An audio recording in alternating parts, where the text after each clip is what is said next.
Ramanand Nagar police ठाण्याच्या हद्दीत झालेल्या सातत्यपूर्ण घरफोड्यांच्या घटनांवर आळा घालण्यासाठी विशेष मोहीम राबवण्यात आली। या मोहिमेअंतर्गत पोलिसांनी अवघ्या काही दिवसात तब्बल 8 घरफोड्या उघडकीस आणत 5 सराईत गुन्हेगारांना जेरबंद केला। या कारवाईत 10 तोळे सोनं, 650 ग्रॅम चांदी आणि LED टीव्हीसह एकूण 8,70,000 रुपयांचा मुद्देमाल जप्त करण्यात आला।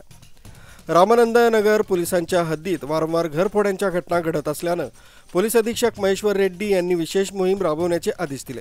त्यानुसार अप्पर पोलीस अधीक्षक अशोक नकाते आणि जळगाव उपविभागीय अधिकारी संदीप गावित यांच्या मार्गदर्शनाखाली रामानंदनगर पोलिसांनी तपासाला वेग दिला। या मोहिमेअंतर्गत गुप्त माहितीच्या आधारे सागर शिवराम डोईफोडे या संशयिताला ताब्यात घेण्यात आले। पोलिसी खाक्या दाखवताच त्यानं रामानंदनगर पोलीस ठाण्यात दाखल असलेल्या 6 घरफोड्यांची कबुली दिली। यातील चोरी गेलेल्या मालापैकी 10 तोळे सोनं आणि 650 ग्रॅम चांदी जप्त करण्यात आली। आणखी 4 साथीदारांना अटक करण्यात आली। सागर डोईफोडे याच्या चौकशीत आणखी 4 साथीदारांची नावे उघडकीस आली। त्यात नितेश मिलिंद जाधव, दीपक विनोद आढाळे, रवी भागवत सोनवणे आणि अनिल उर्फ मारी भगवान सोनवणे यांना अटक करण्यात आली। चौकशीत त्यांनी या गुन्ह्यांची कबुली दिली।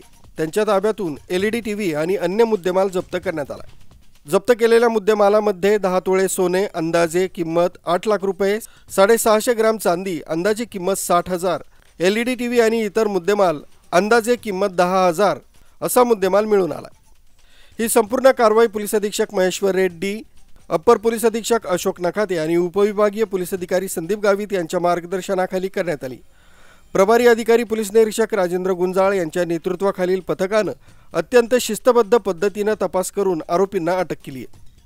सहायक फौजदार Sanjay Sapkale, police head constable Jitendra Rajput, Jitendra Rathod, Sushil Chaudhari, Irfan Malik, police नाईक हेमंत कळसकर, रेवानंद साळुंखे, विनोद सूर्यवंशी, रवींद्र चौधरी, उमेश पवार आदींच्या पथकाने ही कारवाई केली। या प्रकरणाचा पुढील तपास पोलीस निरीक्षक राजेंद्र गुंजाळ यांच्या मार्गदर्शनाखाली सहायक पोलीस निरीक्षक विठ्ठल पाटील आणि पोलीस उपनिरीक्षक प्रदीप बोरुडे हे करीत आहेत। या कारवाईमुळे जळगाव शहरातील वाढत्या घरफोड्यांच्या गुन्ह्यांवर मोठ्या प्रमाणात आळा बसलाय। पोलिसांनी केलेल्या तत्पर कारवाईमुळे नागरिकांनी सुटकेचा निश्वास सोडला। तसंच स्थानिक पोलिसांचं देखील कौतुक होत आहे। दीपक जाम, 40गाव स्पीड न्यूज, जळगाव।